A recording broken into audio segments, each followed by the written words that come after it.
the Oscar nominations were announced yesterday, and there's always this sense around the Oscars, at least for me, of there's like excitement, it's like seeing who's finally going to get nominated. And then the actual nominations come out, and I'm usually disappointed. And this year, not a whole lot of disappointment, if I'm being honest. I will talk about some snubs, but I will kind of want to address that first. A lot of people are very upset that Greta Gerwig was snubbed for Best Director for Barbie. A lot of people are upset that Margot Robbie was snubbed for Best Actress for Barbie. And there's a part of me that's also kind of upset that they're not nominated, but at the same time, I'm not too surprised. I feel like the Academy, those were tough categories, honestly. Well, for the most part, the Best Director was kind of tough. Best Actress, not so much. But I'll dive into that. And I feel like the Academy usually, like, are we really shocked that the Academy does stuff like this? I feel like the Academy does this every year. Just when you think they're going to do stuff that people kind of like or people actually want to see at these award shows, they kind of always go in the opposite direction, the direction they always head into. It's just kind of like, let's just nominate various things. Let's just kind of forget about the movies that people actually saw last year. Although Oppenheimer did get the most nominations this year, and that almost made $1 billion worldwide, so there's that. So it's kind of weird. I feel like a lot of these categories, like director, maybe the acting categories, and even the writing categories, maybe they should expand some of these categories to like maybe 8 nominees to kind of like say, hey, maybe we won't snub as many people. It wouldn't be as embarrassing when we say, oh, this person was snubbed or this movie was snubbed for this category and such. I feel like if they kind of expand those categories a little bit more, maybe we wouldn't get so many embarrassing snubs and we wouldn't be talking about them so much. But I will dive into all the categories. Well, not all the categories, most of the big ones, some of the production ones as well. And I will say, like, are there any snubs? Who I think should win? Who will win these categories? So let's just dive right in. Let's start off with Best Picture. The nominees are American Fiction, Anatomy of a Fall, Barbie, The Holdovers, Killers of the Flower Moon, Maestro, Oppenheimer, Past Lives, Poor Things, and The Zone of Interest. There are no real surprises here. These were my final 10. I still have yet to see Zone of Interest, but I've seen all the other ones, and I say most of them are deserving. Maestro, maybe not so much, but I do think most of these are really well done, like American Fiction, Oppenheimer, The Holdovers. I'm really happy to see all those here. There aren't really any real surprises in the Best Picture category anymore because, again, this is one of those 2 categories that is expanded. A lot of chances to get nominated and such. But also, it's really cool to see Past Lives here, even though it's not really nominated anywhere else except for screenplay, but we'll get into that. But who do I think will win versus who I think should win? Oppenheimer is definitely going to win this, and it should win this. It was my favorite movie of last year. It's finally time for Christopher Nolan to finally get his Oscar. Moving on to Best Director, we got Justine Triet for Anatomy of a Fall, Martin Scorsese for Killers of the Flower Moon, Christopher Nolan for Oppenheimer, Yorgos Lanthimos for Poor Things, and Jonathan Glazer for The Zone of Interest. Again, I get to see Zone of Interest, so I can't really comment on this. A lot of people are saying that there were snubs here, like Greta Gerwig was snubbed for Barbie, Celine Song for Poor Things, no, not Poor Things, Past Lives, and Alexander Payne for The Holdovers. Some of those aren't really that surprising, like Celine Song is not really that surprising. Greta Gerwig is upsetting, but like, again, not really a surprise given the Academy's history. Alexander Payne is a bit of a disappointment because I thought they were really going to go for The Holdovers, and it got 5 nominations. Instead of, like, I was predicting like 7 nominations, but oh well. Kind of surprised to see Justine Triet nominated here. I guess that's not really a big surprise because the Academy really does like nominating, movies from other countries in these categories. Like last year, was it last year? No, they usually do. They have like Drive My Car, Best Director nomination. A year before that, another round got Best Director nomination. So it's not really that big of a surprise when I see some of these things. Was Greta Gerwig snubbed? Yes, but so was Alexander Payne. Again, maybe they should just expand these categories to 8 nominees. But I think Christopher Nolan will still win this category. It's finally his time. He deserves it. I think he should win this and will win this. Now let's move on to Best Actor. The nominees are Bradley Cooper, Maestro, Colman Domingo, Rustin, Paul Giamatti, The Holdovers, Cillian Murphy for Oppenheimer, and Jeffrey Wright for American Fiction. No real surprises here. Some people are probably going to say, oh, Leo DiCaprio was snubbed. Kind of. Yeah, sure, he was nominated at the Golden Globes, but okay. I would say he's probably the weakest of the 3 in Killers of the Flower Moon, so it's not really that surprising he was not nominated here. Plus, he already has his Oscar, so he doesn't really need another one. Mostly solid category. Paul Giamatti, Cillian Murphy, Jeffrey Wright, Colman Domingo, Bradley Cooper, I thought were fine in their roles. But I think this is Paul Giamatti's, honestly. After his Golden Globe win, after his not his SAG win, but his Critics' Choice win, I'm in the Paul Giamatti camp. As much as I love Cillian Murphy and Oppenheimer, I think this is Paul Giamatti's time. He's fantastic in the holdovers, and I think it's such a nice, wholesome performance that I think it's really clicking with people. I think a lot of people are really responding well to that movie, which I'm really glad about because that movie was fantastic. And Paul Giamatti at the center of it, I love that. And I think he should win. I think he will win. Moving on to Best Actress, the nominees are Annette Bening, Nyad, Lily Gladstone, Killers of the Flower Moon, Sandra Huller, Anatomy of a Fall, Carey Mulligan for Maestro, and Emma Stone for Poor Things. Couple surprises here, the big one being Annette Bening nominated for Nyad, which I thought that movie was just fine. I didn't review it, but I thought the movie was just okay. Lily Gladstone, Emma Stone are probably the top two, if I'm being honest. Any major snubs here? Margot Robbie again was snubbed for Barbie. I feel like she should have been nominated over someone like Annette Bening. Margot Robbie had as much chance of winning as Annette Bening did. Also, Greta Lee was snubbed for Past Lives. I would have nominated her over someone like, say, Carey Mulligan. She wasn't bad in Maestro. I just feel like there were better performances. But it's kind of hard to, again, we should expand these categories so I wouldn't be talking about snubs so often. As far as who I think, it's mainly down to Lily Gladstone and Emma Stone, and I feel like, personally, I would rather see Lily Gladstone winning Killers of the Flower Moon over someone like Emma Stone, mainly because Emma Stone already has an Oscar. And it'd be really cool to see Lily Gladstone win this. I think she was fantastic in Killers of the Flower Moon. She was the heart and soul of that movie. I say she will win this, but I think she should win this, but Emma Stone or her will win it. Now let's move on to Best Supporting Actor. Nominees are Sterling K. Brown, American Fiction, Robert De Niro, Killers of the Flower Moon, Robert Downey Jr. for Oppenheimer, Ryan Gosling for Barbie, Mark Ruffalo for Poor Things. Couple disappointments, but not really big surprises. Willem Dafoe was snubbed for Poor Things. Disappointing, but not surprising. Dominic Sessa was snubbed for Holdovers. He didn't really get a whole bunch of precursors, but it's still kind of upsetting to not see him here, especially considering Paul Giamatti and Divine Joy Randolph were nominated for the same movie, but he was not nominated, and he had one of my favorite moments in a movie this year. But I digress. Very interesting to see Sterling K. Brown here. I thought he was pretty good in American Fiction. Best Supporting Actor, maybe not so much, but he was good. But it's cool to see him. I think he's a really good actor, so I'm not too mad about it. As far as who I think will win this, I think Robert Downey Jr. is going to win this. Should he win this, though? I don't know. I feel like his performance was pretty good. Not as good as Cillian Murphy's performance, but I will say that. I think Ryan Gosling and Mark Ruffalo had the more fun performances, honestly, and they're kind of just so different from what they're used to. I honestly would prefer one of them winning. So Robert Downey Jr. I think will probably win this, but I feel like either Ryan Gosling or Mark Ruffalo should win this over him. Meanwhile, let's move on to Best Supporting Actress. The nominees are Emily Blunt for Oppenheimer, Danielle Brooks for The Color Purple, America Ferrera for Barbie, Jodie Foster for Nyad, and Divine Joy Randolph for The Holdovers. Not a whole lot of surprises here. Maybe America Ferrera for Barbie, but then again, that speech was probably what sold her nomination. That speech was fantastic, and if they don't play that clip during her nomination, it's like, then what's even the point? But a lot for people who are saying that, it's like, oh, so you make a movie about Barbie that was directed by a woman and produced by a woman, and you nominate Ken. Well, they also nominated America Ferrera too, but are we just forgetting that? Oh well. But it is really cool to see her here, but she probably won't win. No real major snubs here. The only person I can kind of think of is maybe Julianne Moore from May December. And I thought her performance in that movie was just fine, so I'm not too upset about it. But either way, it doesn't matter because Divine Joy Randolph will probably win this, and she should win this. So I'm going to say Divine Joy Randolph will win, and she should win. Her performance in The Holdovers was fantastic.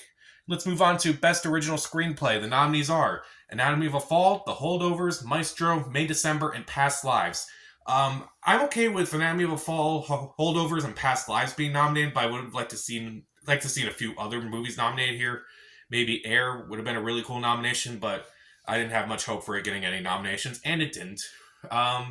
As far as anything else, not really that big of a surprise, really. I think this will probably go to Anatomy of a Fall because that did win the Golden Globe, but Holdovers, I would prefer seeing a movie like that win because I responded to that movie a lot more than I did for Anatomy of a Fall. Also, Past Lives, I responded more to it than Anatomy of a Fall. But I feel like the Academy really likes to be democratic in a way that's let's give every movie at least one award, even if it doesn't really make a whole lot of sense, and usually the screenplay is usually the best way to go. I think Anatomy of a Fall will win this, but I feel like The Holdovers and Past Lives should win this. But then again, if Barbie was in this category instead of the Academy's stupid rules, which put in an adapted screenplay, Barbie would have won if it wasn't like input and adapted screenplay. Speaking of which, let's move on to Best Adapted Screenplay. The nominees are American Fiction, Barbie, Oppenheimer, Poor Things, and The Zone of Interest. The only major surprise here is that Killers of the Flower Moon was not nominated for Best Adapted Screenplay. That was kind of a shock. But other than that, no real surprises here. Again, maybe you could expand these categories a bit. Now, I would have said American Fiction would have won this. I think that was a fantastic screenplay. Again, kind of just to give it something. But I feel like Barbie will probably win this. But then again, Barbie should be an original screenplay, not adapted. So I say Barbie will win this, but American Fiction should win this. Let's move on to Best Animated Feature. The nominees are The Boy and the Heron, Elemental, Nimona, Robot Dreams, and Spider-Man Across the Spider-Verse. This is the only nomination for Boy and the Heron and Spider-Man Across the Spider-Verse, unfortunately. I would rather see Spider-Man win, honestly. That movie was fantastic. It was on my top 10, whereas Boy and the Heron, I think, was on my honorable mention list. But I really liked Spider-Man Across the Spider-Verse a lot, so a lot of people seem to really respond to it. I thought the animation style was just gorgeous. I thought everything about it was fantastic. I would rather see this win. I don't know if it will win because it did lose some awards, but I just would rather see this win, honestly. And yeah, just kind of move on. I think Spider-Man Across the Spider-Verse will win this and should win this. Moving on to Best International Feature Film, we have Il Capitano from Italy, mispronouncing that unfortunately. Perfect Days, Japan, Society of the Snow, Spain, The Teacher's Lounge, Germany, and The Zone of Interest, United Kingdom. Maybe if France stuck with Anatomy of a Fall, it would be here and it would probably win. Oh well. Now this is probably going to go to The Zone of Interest. It's the only one that is that is only nominated in a bunch of other categories. Actually, I think Society of the Snow has a few other categories that it's in. But other than that, Zone of Interest is nominated for Best Picture, Best Director, so this is more like a superlative more than anything, just to kind of give it something. So Zone of Interest will probably win this. Should it win it? Again, I haven't seen it, so I can't judge it, but maybe if Anatomy of a Fall was chosen as its movie for France, it probably would have been nominated here too. I'm going to skip the documentaries because I don't know any of those documentaries. Going to skip the shorts. Let's see here. Best Original Score. The nominees are American Fiction, Indiana Jones and the Dial of Destiny, Killers of the Flower Moon, Oppenheimer, and Poor Things. Boy and the Heron and Spider-Man Across the Spider-Verse were snubbed from this category. That is a shock to me. Instead, they put in Indiana Jones and the Dial of Destiny. Why? Makes no sense. Because it's John Williams, because it's the Indiana Jones score? Makes no sense. Oh well. I don't care because that's not going to win. It's probably going to go to Ludwig Göransson for Oppenheimer. That score was fantastic. It was eerie. It was extremely powerful. I really enjoyed it. I think that has the best chance of winning. I think it will win, and I think it should win. Best Original Song, the nominees are The Fire Inside from Flamin' Hot, I'm Just Ken from Barbie, It Never Went Away from American Symphony, A Song for My People from Killers of the Flower Moon, and What Was I Made For from Barbie. The only major surprise here is the song from Killers of the Flower Moon, but other than that, not a whole lot of surprises here. I think What Was I Made For will probably win this. Should it win it? Yeah, that's debatable. I do think the two songs from Barbie are pretty good, but I don't know. I didn't really care for a whole lot of the original songs this year. But I'm Just Ken's a lot of fun. It's going to be fun when Ryan Gosling performs it, but not much else. Moving on to Best Original Song, Best Sound. We have The Creator, Maestro, Mission Impossible Dead Reckoning Part 1, Oppenheimer, and The Zone of Interest. A few surprises here, mainly The Creator and Mission Impossible. Really glad to see both those get some sort of recognition from the Academy. Didn't think Mission Impossible would get anything, but wow, that's surprising. The Zone of Interest is not surprising considering I heard that the sound design of that movie is just absolutely terrifying. So I'm really curious to see what that's like in the theater. As far as sound, I think Oppenheimer will win this. I think it should win this. Moving on to Best Production Design, we have Barbie, Killers of the Flower Moon, Napoleon, Oppenheimer, and Poor Things. This is mainly down to Barbie and Poor Things. I could see either one walking away with this. I could see Poor Things walking away with it because, again, they kind of want to give it something, and it has the second most nominations, as you'll see by the end of this video. But I think Barbie will probably win this. I think Poor Things should win it, again, just to kind of give it something. Moving on to Best Cinematography. The nominees are El Conde. Haven't seen that one. Killers of the Flower Moon, Maestro, Oppenheimer, and Poor Things. Oppenheimer will probably win this, and I think it should win this. Moving on. Best Makeup and Hair, we have Golda, Maestro, Oppenheimer, Poor Things, and Society of the Snow. Not really too many surprises in this category after all those movies were listed in the short list and such.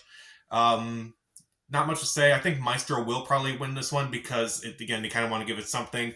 But kind of going back to Poor Things, maybe they could give that one, give it best makeup, because again, it's going in with 11 nominations and it walks away with nothing. That's kind of embarrassing, unless they give it best actress. But other than that, I don't think there's really much here for best makeup and hair. Again, mostly down to Maestro and such. I think Maestro will win it, but I think Poor Things should win it.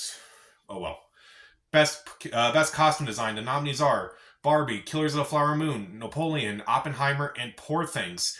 Why does Napoleon keep popping up? That was not a great movie. Even its production values were not particularly great, in my opinion. But costume design, I think that's probably going to go to Barbie. That will probably win. Poor Things could win this again. Who knows? I think it will mainly come down to those two. Barbie, I think, will have the slight edge, and Poor Things and Barbie, I think they do deserve it They deserve the most out of all the costume designs in this movie. Moving on to Best Film Editing, the nominees are Anatomy of a Fall, The Holdovers, Killers of the Flower Moon, Oppenheimer, and Poor Things. No real surprises there, really. I'm going to go with Oppenheimer for this one again. The editing was pretty well done, and considering it's a 3-hour movie and it kind of felt like nothing at times, that's really well done. So I would give it that. I think it deserves to win it as well. Meanwhile, Best Visual Effects is the last category. We have The Creator, Godzilla Minus One, Guardians of the Galaxy Volume 3, Mission Impossible Dead Reckoning Part 1, and Napoleon. Again with Napoleon. What is with Napoleon?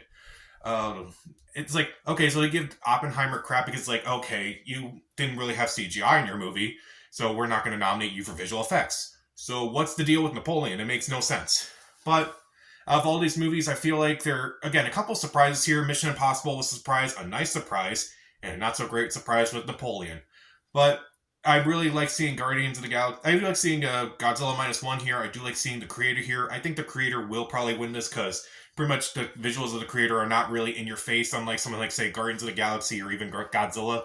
But I do think a lot of times the Academy usually goes for like the ones that are in the background rather than the ones that are in the foreground, as evidenced by Ex Machina going up against movies like Mad Max and Star Wars, for instance. So I think The Creator will win it. As for what I think should win it, either Godzilla Minus One or The Creator. So those are the actual nominees themselves. Oppenheimer walked away with 13 nominations, no surprise. Poor Things got 11 nominations. Killers of the Flower Moon with 10. Barbie with 8. Maestro with 7. American Fiction, Anatomy of a Fall, The Holdovers, and Zone of Interest with 5. Napoleon with 3 undeserved nominations. 2 for The Creator, Mission Impossible, Nyad, Past Lives, and Society of the Snow. So most of these, they kind of like, it's kind of like where I expected most of these movies to get nominees. I expected Oppenheimer to walk away with the most. I expected Poor Things, Killers of the Flower Moon to get a lot of nominations. I expected Barbie to get a lot more nominations too. I also expected The Holdovers to get a lot more nominations. Well, maybe not a lot more, maybe just like 2 more. But that's kind of where I expected for Anatomy of a Fall, Zone of Interest, American Fiction, and even Maestro. But again, seeing The Creator and Mission Impossible getting 2 nominations each, that's really surprising to me. Nice surprises at least, so there's that. Napoleon getting 3 nominations, I usually kind of let those slide where it's like, okay, the movie's not great, but like whatever specialty category it's in, it's like, okay, as long as it makes sense, it's fine, but like, don't really care too much about that. I don't feel like the nominees it's in, I feel like they just weren't particularly great, so it's like, why are they even in this category? I don't understand. But we'll see what the Oscars are like. We'll see who actually wins on March 10th, hosted by Jimmy Kimmel. So what do you think about the Oscar nominations? Who are your favorites to win? Are you surprised by the nominations? Are you upset about some of the snubs? Comment down below. Subscribe to the channel. This is Pat. Stay safe.